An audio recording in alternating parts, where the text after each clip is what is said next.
There's this battle going on right now, one that most of us don't even realize we're in.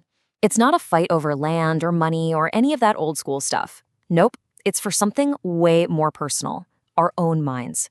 So today, we're going to dive into this contest for what's called cognitive liberty and really unpack why it might just be the most important fight of our generation. I mean, just let that sink in for a second. The whole idea here is that the final frontier, it's not outer space, it's inner space. The most valuable and maybe the most vulnerable territory left for us to defend is the one right between our ears. It's a pretty wild thought, right? So what does that actually mean in practice? Well, it means the whole game has changed. The central conflict of our time has literally moved. We've gone from fighting over things you can touch, physical stuff, to fighting for things you can think. The new battleground is our own internal world. It's all about who gets to shape our thoughts, our desires, and ultimately what we believe. Just look at this breakdown. For all of human history, power was something you could see and touch. It was land, money, machines. It was all about controlling the outside world. But now, the game has totally flipped. The most valuable assets are things you can't even see. Our attention, our emotions, our beliefs. That's where the real power is now, in the ability to influence what's going on inside our heads. Okay, so how is this even happening? It's not like some sci-fi movie with mind control rays. It's way more subtle. It's happening through all that convenient, everyday tech that we've all welcomed into our lives. And this is where it gets really personal for every single one of us. I mean, think about it. Your mind used to be the one place you could truly be alone, right? Your own private sanctuary. But that wall, it's kind of dissolving. Every single notification that pops up on your phone, every search you type into Google, every feed you mindlessly scroll through, it's not just a convenience.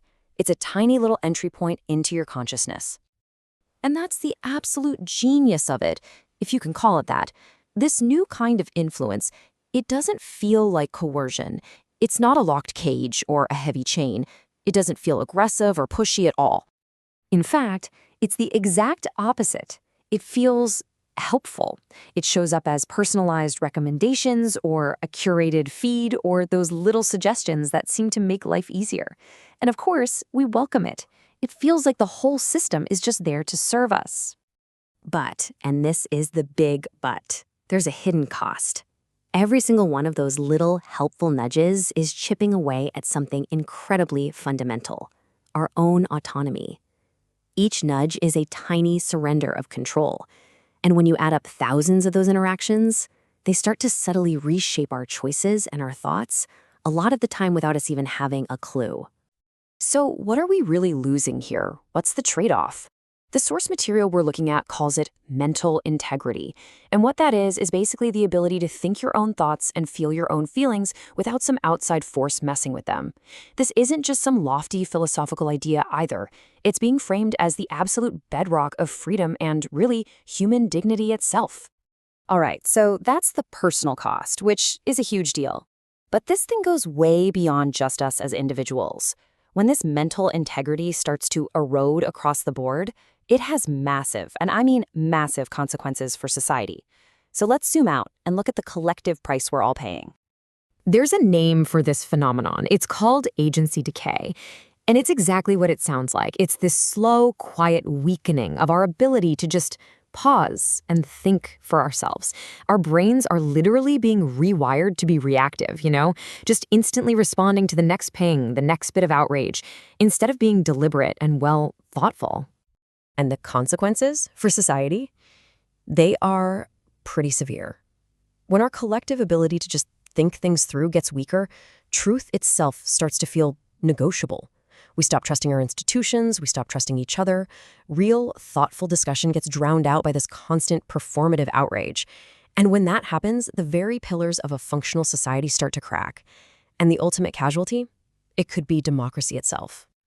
Yeah, this quote really nails it. Democracy isn't just about showing up to vote every few years. It absolutely relies on citizens having the mental space to pause, to actually consider the options, and then to choose freely. When we start to lose that capacity for reflection, the entire system is put at risk. It's that serious. Okay, I know that was all pretty heavy, but the story doesn't end with doom and gloom. The good news here is that we're not powerless. We can actually do something about this. So let's pivot from the problem to what we can actually do. This is all about how we can start to reclaim our own minds. And first things first, let's be clear. This is not about throwing your phone in a river and moving off-grid. The goal isn't to just reject technology altogether. It's about becoming its master, not its servant. The real solution is about consciously and deliberately reshaping our relationship with it. So how do we actually do that? Well, it breaks down into 3 pretty clear steps. Step 1 is awareness. Just start paying attention. Notice when an app seems designed to make you angry or jealous or even just keep you scrolling. Step 2 is reflection. This is about building that mental muscle to pause before you react. And finally, step 3 is transparency. We as users have to start demanding that the systems we use are actually open about how they're trying to influence us. Let's zoom out one last time here, because this is way bigger than just our personal habits. This is really about our collective future. And this is a bold claim, but the source material argues that cognitive liberty is poised to become the defining human rights issue of the 21st century. So, that big phrase, cognitive liberty, what does it actually mean? When you boil it all down, what is it at its core that we're trying so hard to protect here? This right here is what's at stake. Cognitive liberty. It's the right to remain unpredictable, the right to have a thought that some algorithm didn't see coming. It's the right for your feelings to be your feelings, not something being targeted and manipulated. It's really, fundamentally, the right to be your own person. And that brings us to this final, really powerful idea. The fight for freedom, when you think about it, has always been a fight for consciousness. The tools have definitely changed, but the stakes, they're as high as they've ever been. Defending our own minds isn't just some tech issue or a political debate. It's about defending humanity itself.